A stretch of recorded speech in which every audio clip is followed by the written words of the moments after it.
Hello, everyone, and welcome to the APC-hosted swine webinar, What the Sow is Telling Us, Tips to Improve Sow Productivity. My name is Beth Saxton, and I'm the Global Marketing Manager for APC, and I'll be your program host and moderator today. Our first speaker is Dr. Steve Pollman, who is the owner of DSP Consulting, which he has operated for the past 7 years, working with a variety of clients. Steve was raised on a small farm in central Utah and continued his passion for agriculture and animal health throughout his career. He has extensive experience in academia doing research and teaching, as well as work in extension services and, of course, the animal health and feed industries. Steve has worked in product development, swine production improvement, technical services, quality control programs, diet formulation, and customer support in all livestock species. Prior to starting his consulting business, he retired from Murphy Brown as their Senior Vice President of Support Operations, where his responsibilities included domestic and international operations. Dr. Pollman, thank you very much for joining us, and I will turn the floor over to you to begin your presentation.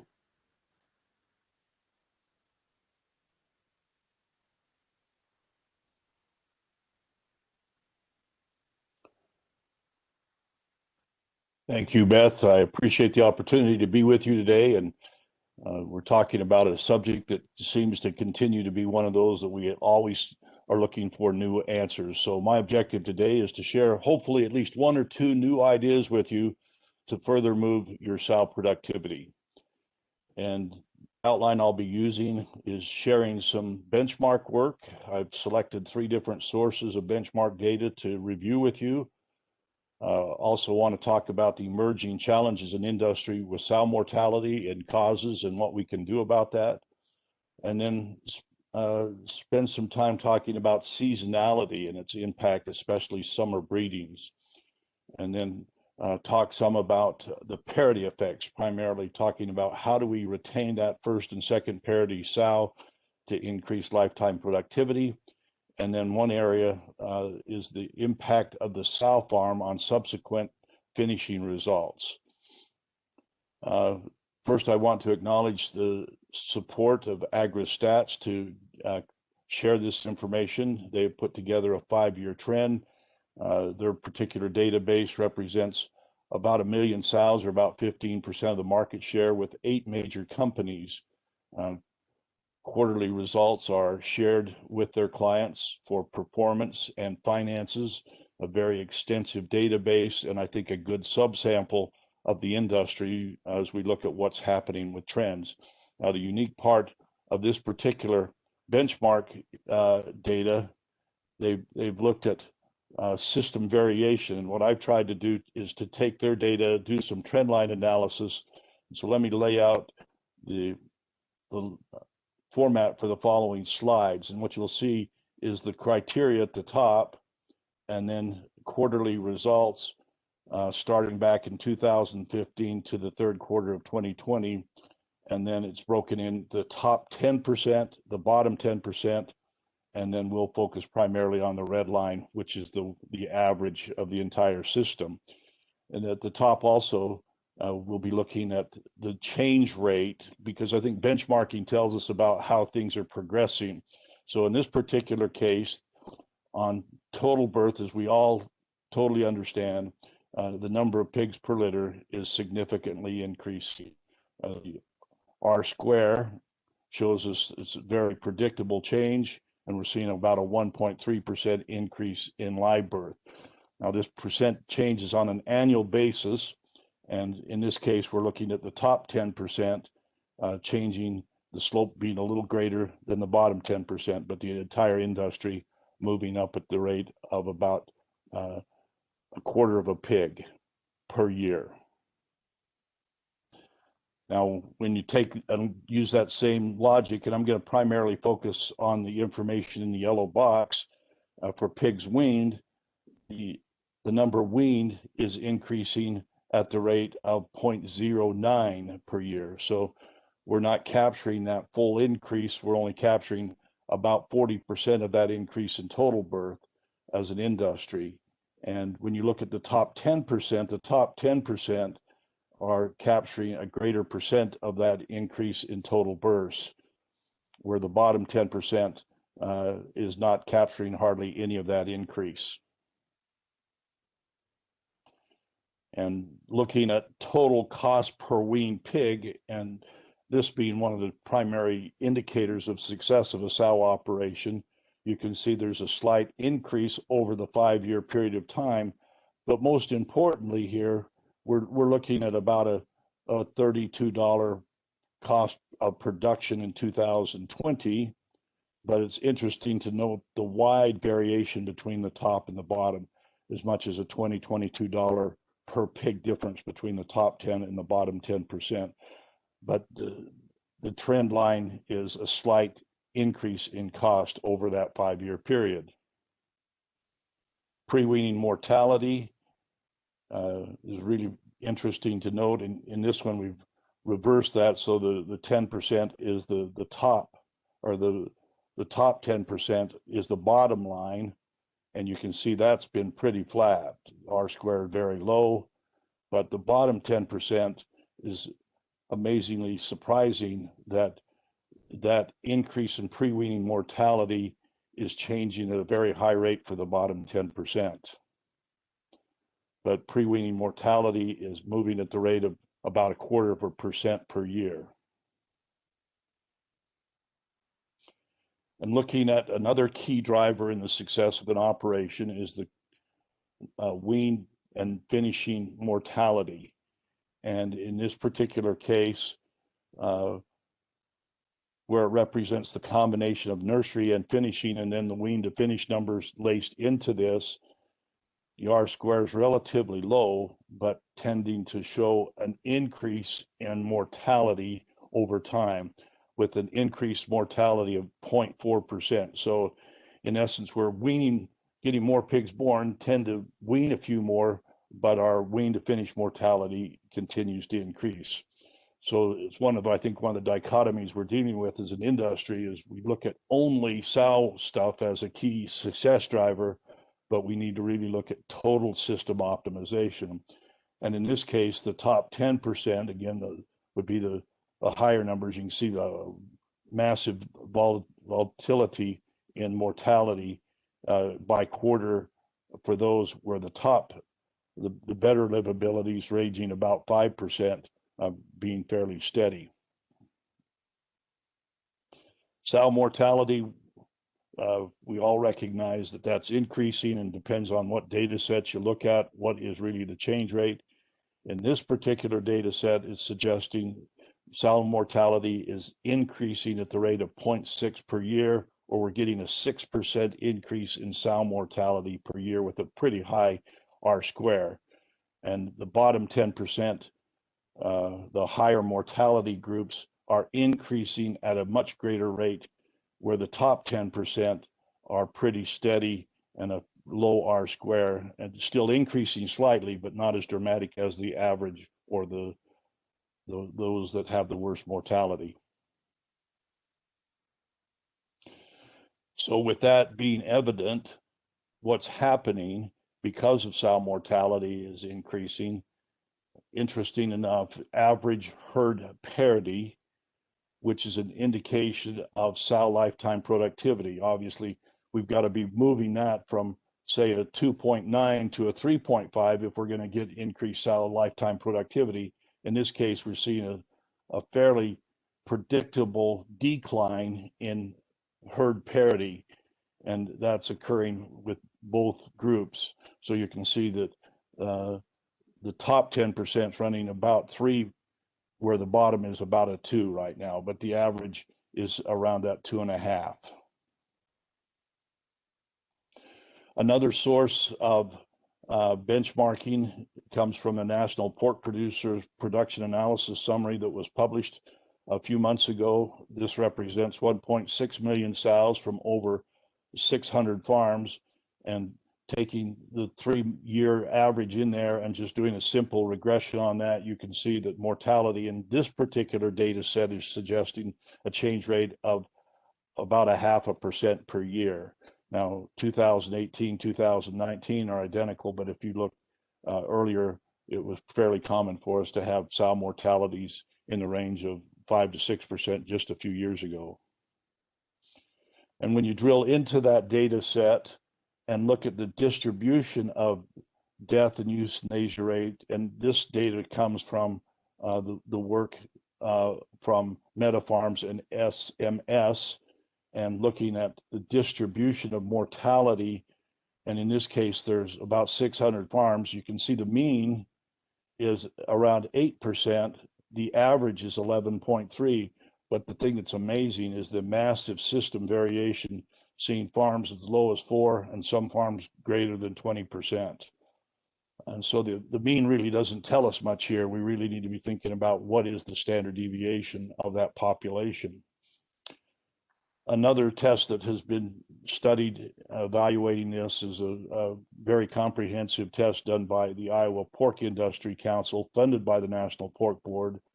And it was a survey evaluating pelvic organ prolapses. And this particular summary was done in 16 states with about 400,000 sows representing the information. And this is a very detailed study, so I'm just going to pick the highlights. And again, supporting what we saw in the National Pork Producers Productivity Survey is the massive distribution and variation across the system. So in this particular data set, showing an average mortality of 12.7 with a standard deviation of 4%, with the highest being about 24% and the lowest being 4%. And prolapses, being vaginal and rectal, represented about 21% of the mortality. So we've got 79% of the mortality in this particular survey that was not explained due to the prolapse effects. And in fact, when you drill down and look at their breakdown of causes of mortality, the prolapses are shown in these three pieces of the bar graph. And the biggest piece of the prolapse was vaginal and uterine prolapses, and then the combination of the two. But it's interesting to note that the biggest defined source is unknown. And so for us to continue to improve sow livability, we've got to further dissect this box to really determine causes. Now, interesting enough and pretty predictable that the most defined cause would be lameness or injury or downers, which the sow's probably telling us something about her conditions in when that is the best defined cause of mortality.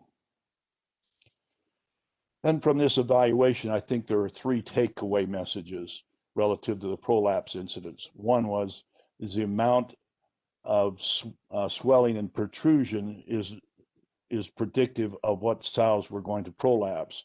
So they established a score system of 1 to 3, and the most swelling and most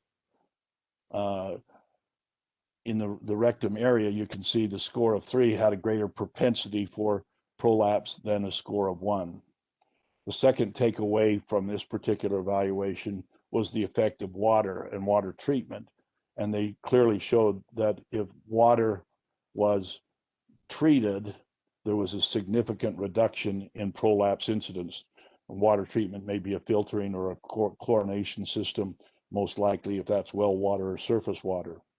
And then the third conclusion was a linear parity effect, and showing that the older sows tended to have greater mortality rates due to prolapses than younger sows.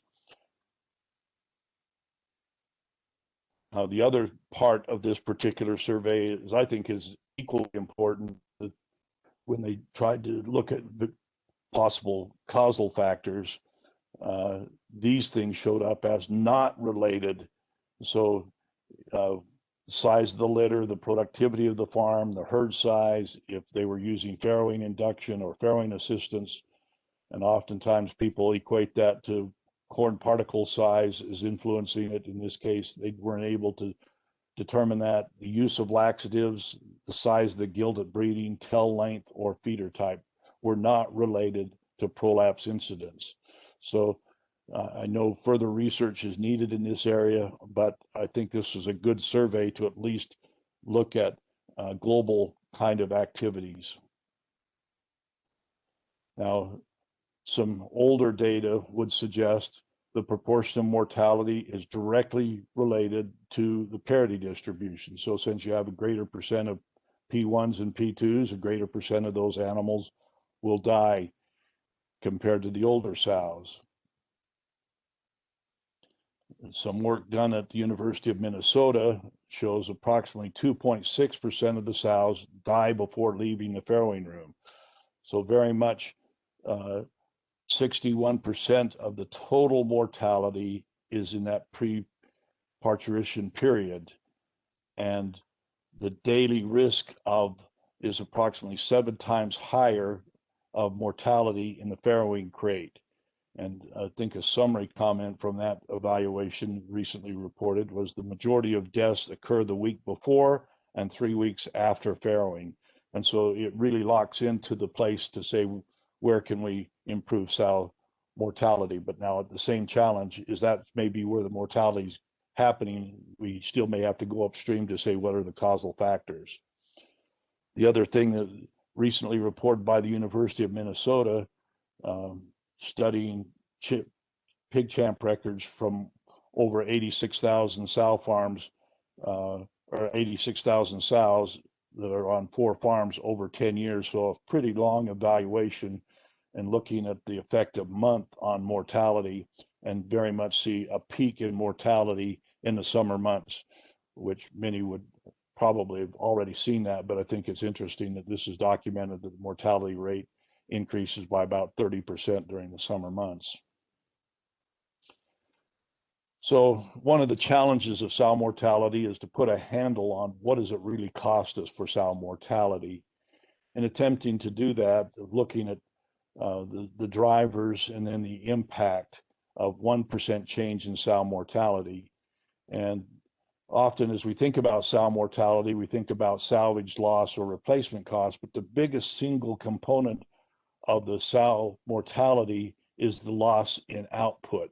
We've got a sow that's bred, we've got money invested in her, we've lost throughput because of her mortality, and she may be dying close to farrowing, and are we able to capture the litter? So the estimate of $170 per sow, and then trying to extrapolate that to more of a sensitivity evaluation, looking at the estimated system impact on a 2,500 sow farm. A 1% change in sow mortality equates to 74 cents per weaned pig. So assuming that we can produce a pig for $30 a head by changing sow mortality 1%, we could decrease the cost of weaned pig by 74 cents, which is a pretty big number. And then when you look at what is 1% change in sow mortality equate to total system cost, it's about 26 cents of live weight cost increase. Now, another area that we have seen historically, often we hear about seasonal anestrus and breeding problems.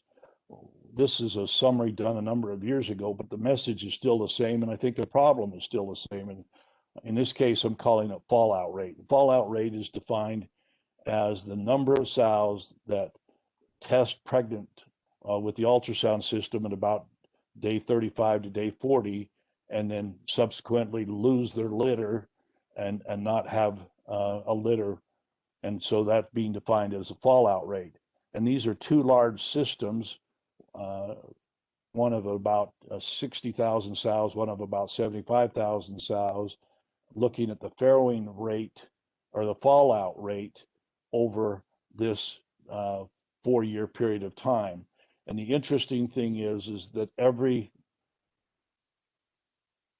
time of summer breedings, we see greater fallout rate. And so it's not a rebreeding problem, but a maintenance, a pregnancy maintenance challenge. And the other thing that's interesting is how wide the window is. In this case, we're looking at a 4 to 5 month window instead of just maybe a 1 or 2 month window. So it's truly a hot season breeding problem affecting pregnancy maintenance. And obviously with that comes a effect on weekly pig throughput.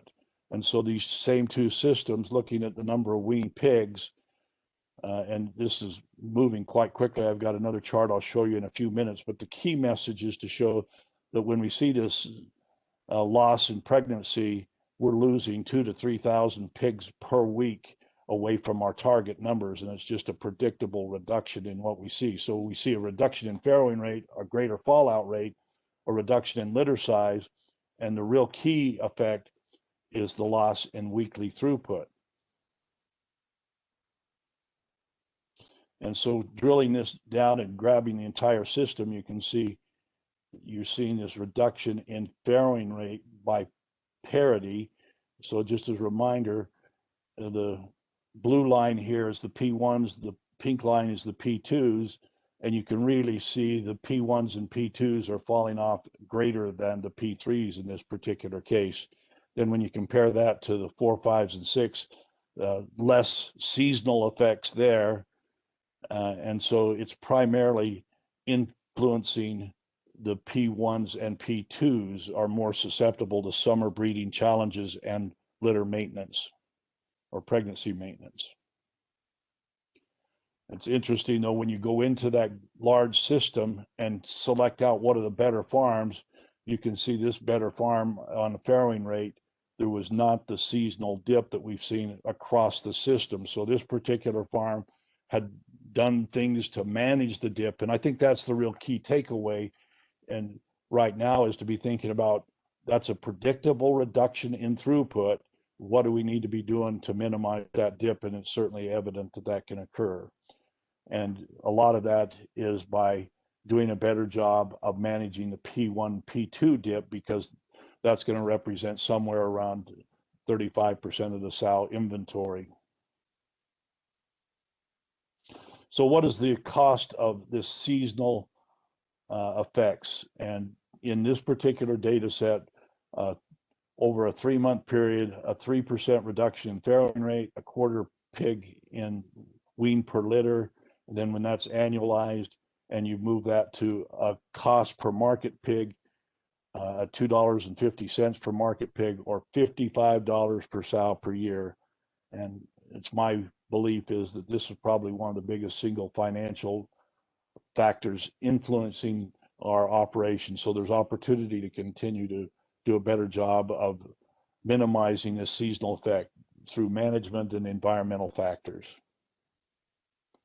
Another system that did a more recent evaluation with, looking at the seasonal effects, in this case looking at farrowing rate, not fallout rate, and you can see this system has an average farrowing rate at about 89%, but in that case you can see with summer breedings a 4% reduction, 1%, and then a 3%. Some of this is the severity of the summer months, but still a fairly big reduction in farrowing rates due to the summer breeding. And as shown in that earlier data, about a 3-month window in which you get that reduction, with the peak of it being the December farrowings. Now, the real critical component of that is, what does it do to weekly pig throughput?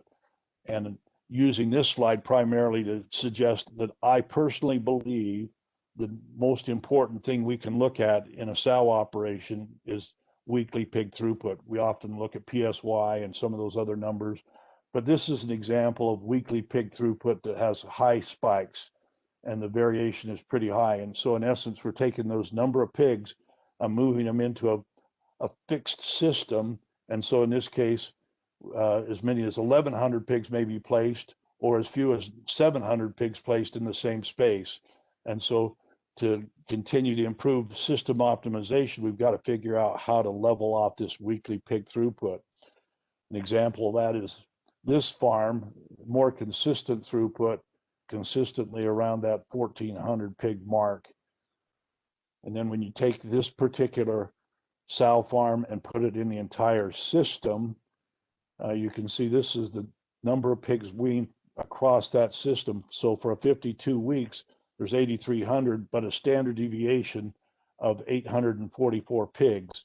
And so anything we can do to flatten this out, and then as we've talked about seasonal effects, in this particular case, there's a 14-week window here where we see 5% less pigs being weaned. And much of that goes back to what we talked about with the summer breedings. Now, another part of improving sow production is to totally understand what's happening with parity on sow performance. This is an evaluation done in a large system looking at the farrowing rate and total burst due to parity. And in this case, you see a 1.1% reduction in farrowing rate with the P2s compared to the P1s, and then rest of them are pretty consistent above that 88%. And in this particular system, there was no system dip going from P1 to P2, but when you drill into the data, again, the average can add confusion and you have to look across the system. And so taking and looking across the system at these 11 sow farms, the P1s had 88.4% farrowing rate, where the P2s were at 87.3. 9 out of the 11 sow farms had a reduction in farrowing rates. Only 2 of them increased farrowing rate. So an opportunity to say, how do we move the needle to improve farrowing rate?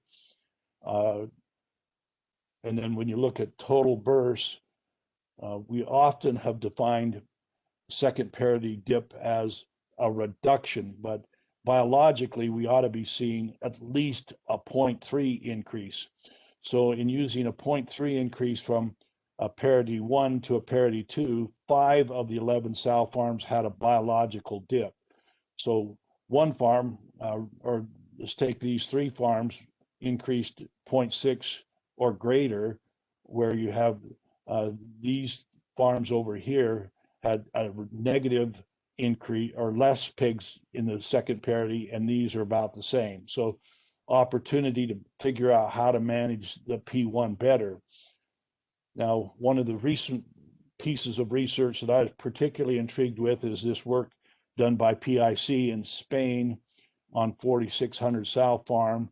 And what they have done is monitored the effect of body condition loss during the first lactation on second parity litter size using the caliper system. The caliper systems are giving a score, and as you move the caliper score, you can see the impact on subsequent litter size for the second parity female, and seen a very predictable R square, and for each unit of change with the caliper, losing about 1/4 of a pig in total bursts.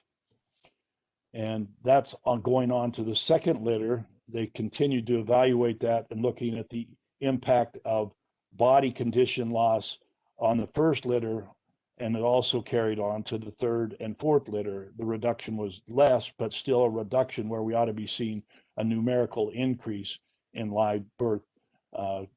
And so we've got to continue to say, how do we minimize weight loss during lactation for that first parity female? And some of the other PIC data that I think is particularly intriguing, in this case, looking at the body condition in 3 categories of thin, ideal, and fat, and then the caliper score showing off to the right here and showing those that have ideal condition compared to the thins. You can see how many more pigs are weaned over 3 parities. So even compared to the fat pigs, they're getting 33 pigs weaned. They're in ideal condition, but the fat ones on the first parity had 7 pigs less, and the thin ones about the same as those that were fat. And then one of the best indicators of sow lifetime production would be the percent of the sows having 3 litters, or retention rate at third litter.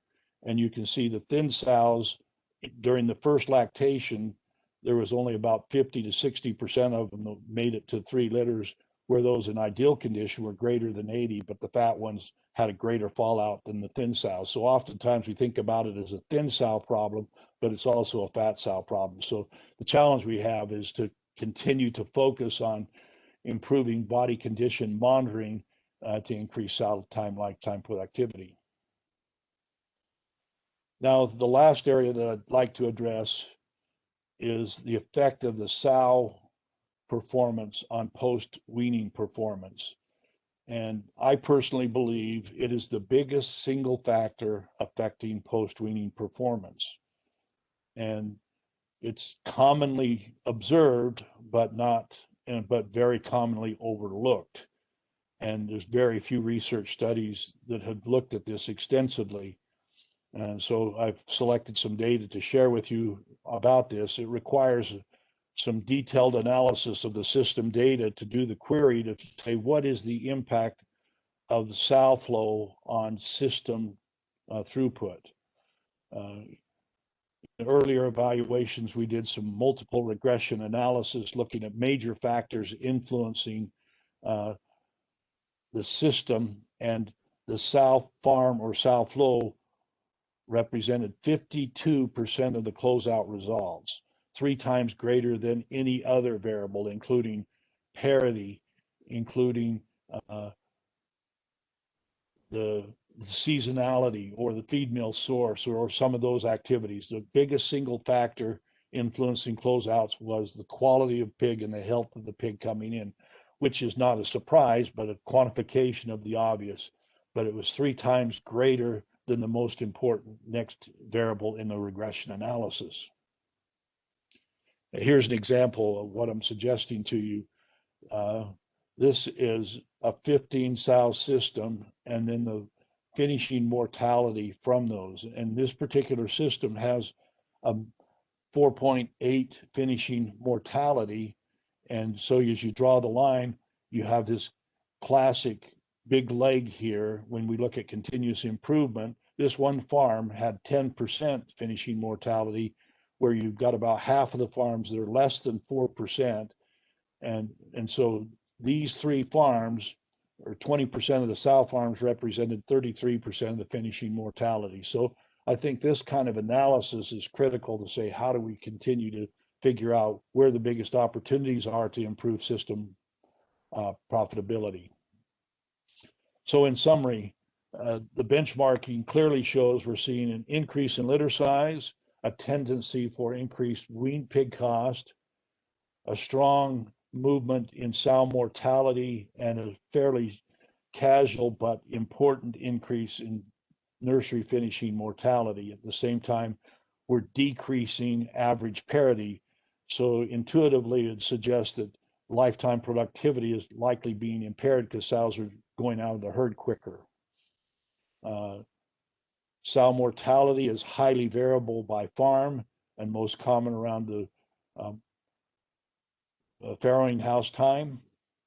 And the seasonal effects on sow productivity or fallout or litter size affects weekly pig throughput, and parity effects on farrowing rates and litter size, especially body condition during the first lactation, needs to be managed and effectively monitored. And then start to quantify the sow farm impact on wean to finish results. Thank you very much.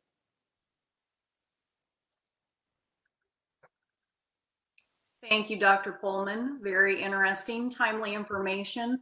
Of course, if attendees, if you have any questions, please feel free to send those directly to me in the chat window. And at the end of the presentations, we will get through as many as we can. And at this time, I'm going to introduce our next speaker, Dr. Joe Crenshaw. And Dr. Crenshaw is the Senior Director of Technical Service for APC, where he provides technical service and advice for customers and conducts product development and applications research. And prior to joining APC, Dr. Crenshaw was an associate professor at North Dakota State University, and he served as the manager of swine research and product development at Mormons, now part of ADM, and has also worked as a private consultant for animal nutrition and feed businesses in Asia. And Dr. Joe's career spans 35 years in the swine industry, and we're very happy to have his extensive experience on our team. Dr. Crenshaw, I'll turn it over to you. Thank you, Beth. Get this set up. And thank you, Steve, for your excellent presentation. I think you hit on some very key points that are important for us to focus in on. And today I want to talk to you more about strategies of how to build sow endurance for long-term production, and particularly from a nutritionist standpoint of what we potentially could do in the feed. And again, what have the production records told us? And what is the sow telling us? There's high variation within farm and even across production systems. The season and sow parity effects on uniformity of production are evident, and average sow mortality is highly variable, but also very unacceptable for what we're seeing today. And I think if we look at this and focus in maybe on this area, about 60% of the sow mortality is around the peripartum period. And each sow farm then that has more mortality in the sow herd tends to follow all the way through to market weight in the wean to finish pigs. So correcting that problem at these areas, I think, is very important to zero in on.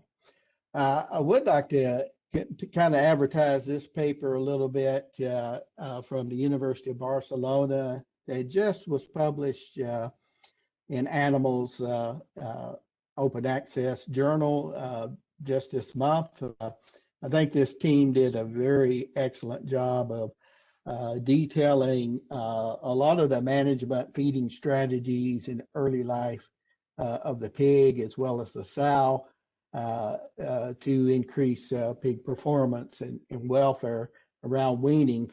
For those of you who are students of the sow and the early weaning age of animals, it's a very good resource and lots of very good practical information reviewed there. But one of the key points that this paper brought out was that particularly in the sow, we need to focus in on research related to dietary strategies to modulate sow's oxidative and inflammation status. And over the years, APC produces plasma proteins, and we have done a lot of research, well-reviewed, showing that plasma is very effective in creep and nursery feed for pigs, and you consistently see a very consistent improvement in growth rate, feed intake, and feed conversion in pigs.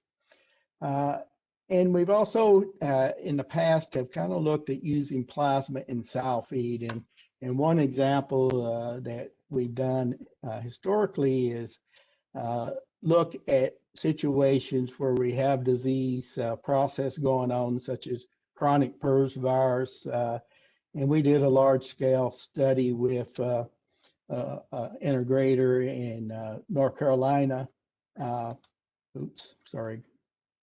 And using statistical process control analysis, we looked at the effect of using plasma in both the gestation and lactation feed for a whole year. And we were only using 5 kilos per metric ton or 10 pounds per ton in that study. But the take home that we got from that was we saw an improved farrowing rate before and after feeding the plasma, significant system change and reduced repeat matings, and 0.4 more pigs per sow mated. This would be pigs born alive and weaned. So the bottom line is that this would help provide more consistent supply of weaned pigs to meet the production targets in that system. Also, we have done a series of trials in the past looking at the use of 0.5% plasma in the lactation feed for sows, and I've kind of summarized the key results of these studies that lactation experiments. where we have a total of about 2,700 sows collectively in these studies. And what we see is in the young sow, the parity 1 and 2 sow, we see increased ad libitum intake, particularly during summer months. And this was done during summertime. However, in the older sows, greater than parity 2, we would see a slight reduction in intake. But collectively, we would see on the older sows, we would still see improved litter weight, improved average pig weight at weaning, as well as improved litter weight and average pig weight at weaning for the young sows. So I think the other thing is in this key data set was that we looked at subsequent farrowing rate to the next litter for sows that had previously been fed plasma in their earlier previous lactation, and saw a significant increase in subsequent percentage of sows that farrowed the next litter. And a lot of this was associated with a significant reduction in sow mortality. The other thing on a bottom line standpoint, we see heavier pigs at weaning, and we also observed on average across these studies about 0.4 more full value pigs weaned per litter. So again, these are dated studies, but still show that the plasma proteins can have an impact on the production of the sow. So we talked with a group over in Europe about feeding the modern sow, and there is a lot of interest in parts of Europe and even here in North America to consider using a transition feed for sows. This would be a feed designed to focus in on that peripartum period of the sow it's when the sow enters the farrowing unit, feed it for a few days pre-farrow and a few days post-farrow. And that advantage of using such a diet would allow you to have more precise targeted nutrition during that critical period of stress. And that sow is undergoing a multitude of changes. It's a marathon that sow goes through in terms of stress when it gets into late gestation, parturition, and postpartum recovery period. So selecting some ingredients or additives, this would be an ideal time to use select ingredients or additives that have potential to support sows during this critical period of high stress. So we want to prepare that sow for a consistent high feed intake during lactation.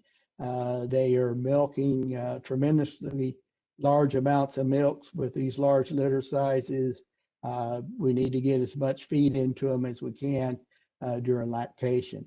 And then this should have potential then to improve longer term reproduction and productivity.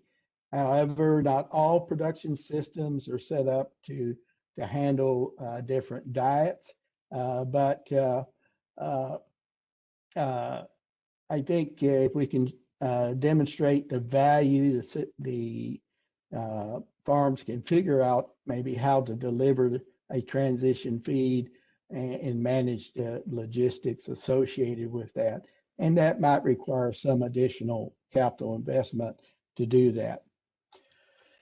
So the study I want to talk to you about was recently published in Porcine Health Management. It's a study we collaborated with a group in Spain on, and we did this at a commercial farm in Spain.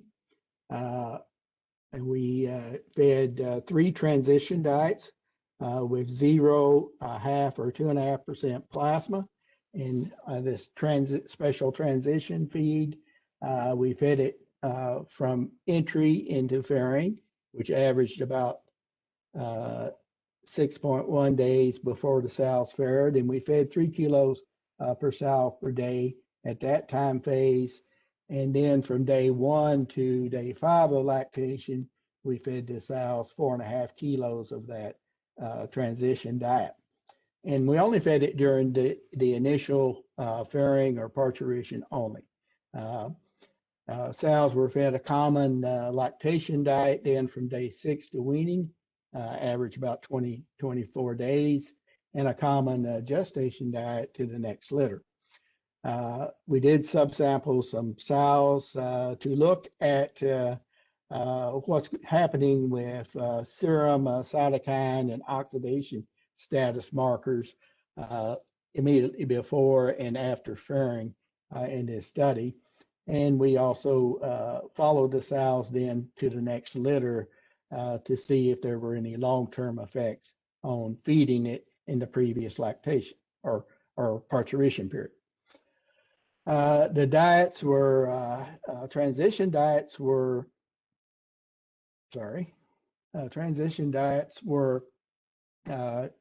common European type diets with barley, corn, wheat.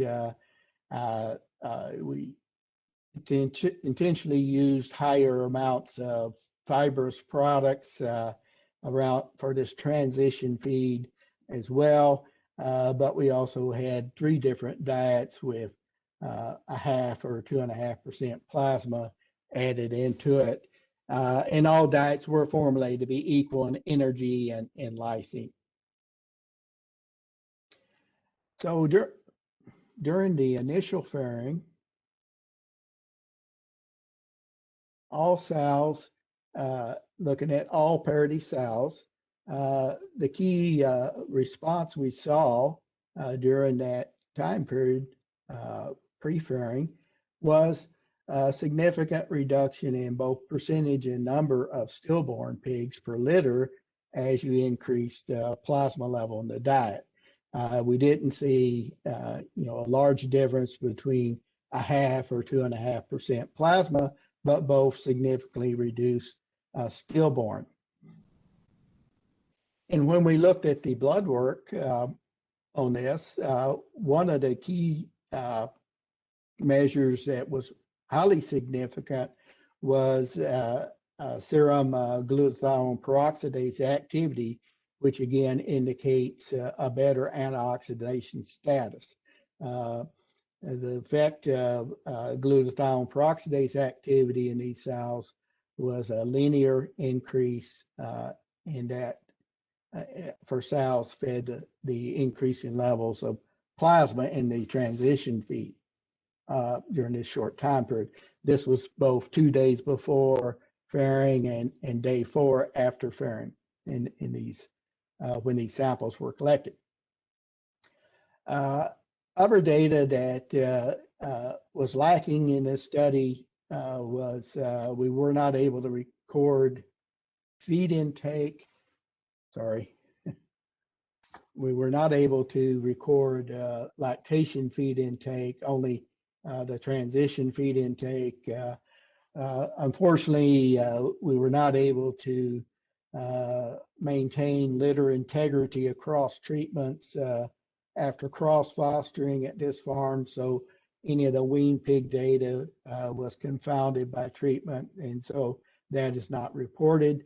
However, we did look at back fat loss in these sows and from entry to weaning, and we saw no significant differences by treatment on that, but kind of a numerical decline in back fat loss on the sows as you increase plasma level in that diet. So again, these diets were during the transition period were only fed for about 11 days, and an average intake across that 11-day period was about 3.75 days or 76 days, and consumption of plasma per sow during that time period would have been about 210 grams on the 0.5% and a little bit over a kilo on the 2.5% level of plasma.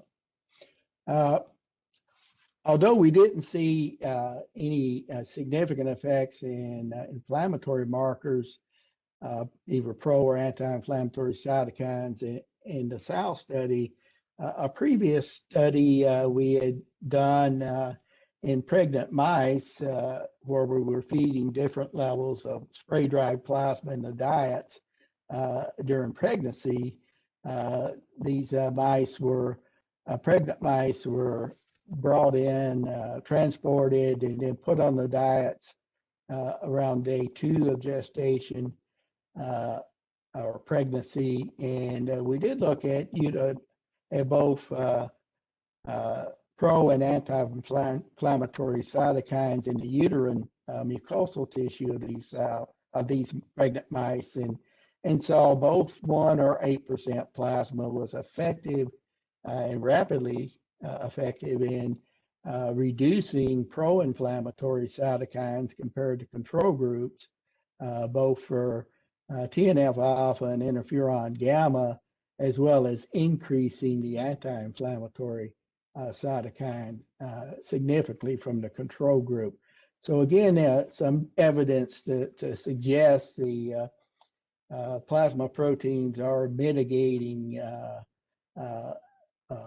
the inflammatory process even in the uterine tissue. So if we look at the results of from breeding to the next litter, if we look at post-weaning performance for all sows, the wean to final service days was not significantly different by treatment, nor was a percentage of sows that fared their next litter in this study. However, pretty good percentage of sows did fare their next litter regardless of treatment. The key focus, I think, is, oops, I got to quit playing with my mouse. The key focus is that the litter size in the next fairing for all sows was showing a general increase in both total born and live born per litter. However, when we started looking at this, there was a highly significant diet by parity interaction. And so we did a analysis of the subgroup of young sows that would be parity 1 and 2 sows. And what we observed was a highly significant linear increase in both total born and live born for the next litter on sows that had previously been fed plasma in their transition feed earlier.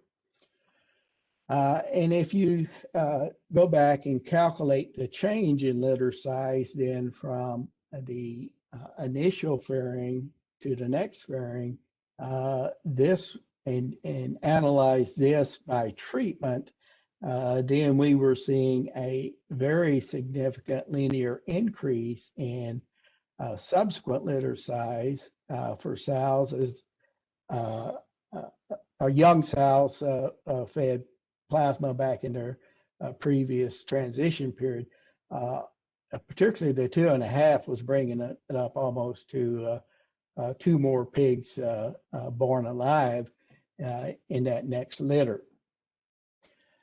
So in summary, plasma in transition feed reduced both number and percent of stillborns, impacted the glutathione peroxidase activity, suggesting better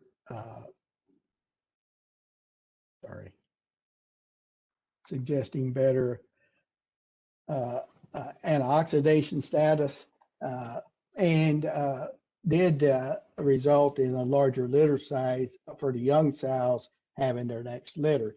So there was no significant effect on, but there was no significant effects on mature sows.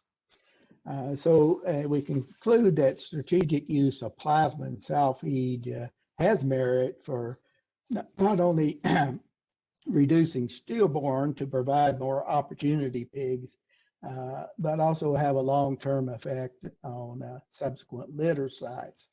And so we think this response may be linked to better oxidation status of that sow around parturition. Again, if you kind of look at the bottom line of historical results, we pretty consistently see, more pigs weaned per litter for sows fed plasma, either in lactation feed or and also see more pigs born alive in the subsequent litter when plasma is included in the sow feed. Also would just like to indicate that for sow farms that may want to avoid using pork ingredients, APC does provide 100% bovine plasma in the farm, or for customers that do not want to use porcine plasma. With that, I thank you.